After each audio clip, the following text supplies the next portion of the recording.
Welcome to Dryden's webinar on small diameter filter hydraulic design. Filtration is a combination of three items: good hardware for good hydraulic design, the software, the media inside the filter, which filters correctly and backwashes correctly, and consistent operational procedures, for example, frequency of backwashing.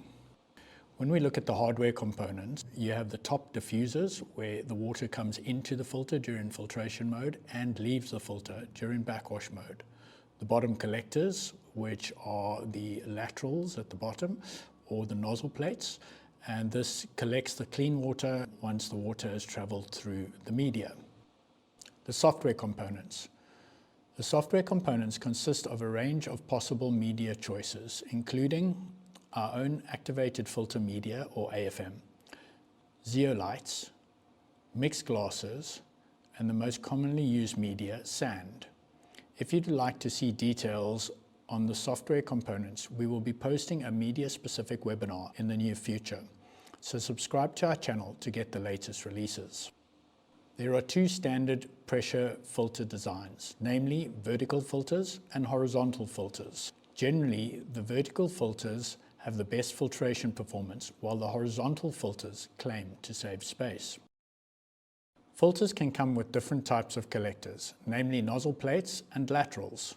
When we talk about the short vertical filters, as often used in swimming pools and small aquarium systems, their height only allows for a shallow media depth. This results in poor filtration and backwash performance from the outset. While horizontal filters are compromised in a number of ways, resulting in large dead areas, which are not being used for filtration, but also not in backwash. Tall vertical filters will generally be the best option for good filtration and backwash performance, while the best option is the nozzle plate filter due to its even spread of the flows.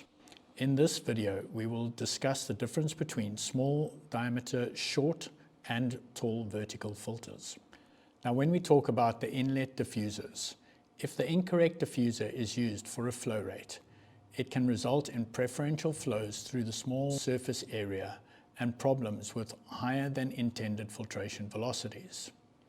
A well-designed diffuser will distribute the water evenly and reduce the velocities so the incoming water doesn't affect the media surface. Not only is it important to have as good distribution as possible, but the diffuser should also be placed as high as possible in the filter to allow for the maximum media bed depth. Often the media bed expansion during backwash is not taken into account, with many of these smaller filters having media lost during backwashing. Star laterals. Incorrectly designed or sized laterals do not allow for media fluidization, but rather the high velocities directly above the laterals leads to preferential channeling with the resultant unclean zones between the laterals. This problem becomes far worse in filters with diameters greater than 900 millimeters. Filters with double-stacked laterals to theoretically overcome the gaps between the stars do not help, as water will always take the easiest route and goes in and out through the top laterals, leaving all the media below to become dead zones. They therefore do not reduce the dead zones, but could rather be making it worse by facilitating even more space for pathogens to grow, and this is in the zone where your clean water is leaving the filter. Short laterals is a bad idea. The worst case you can have is if you have very short laterals. As you can see in the graphic, the dirt will accumulate in the areas that do not have the media being cleaned during the backwash. The video of the red filter clearly shows that only the middle of the media is being cleaned during backwash. There is not fluidization, but rather boiling of the media. While the blue filter shows excellent fluidization, where you can see the media deep down in the bed moving around, while the media bed is expanding to release the dirt.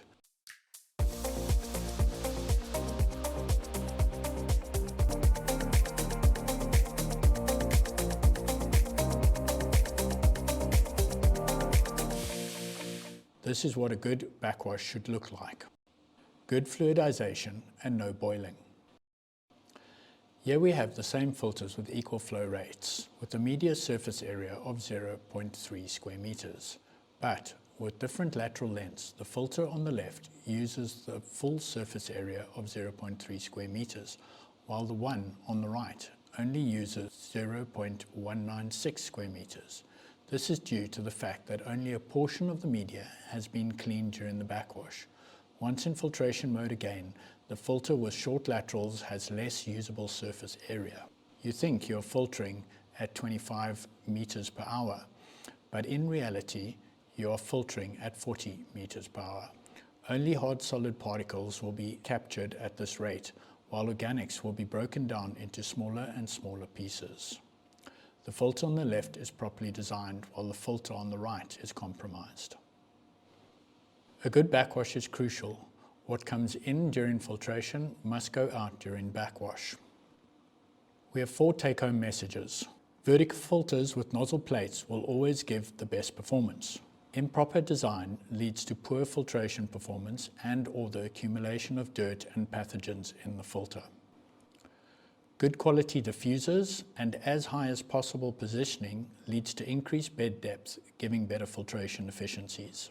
Filters with greater than 900 mm diameters should not use star laterals. Keep in mind, poor hydraulics equals poor performance. Always have a filter with a sight glass so you can assess if your filter is operating correctly.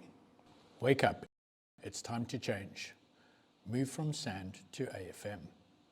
You're also welcome to follow us on the various social media channels or download relevant information from our download section on our website.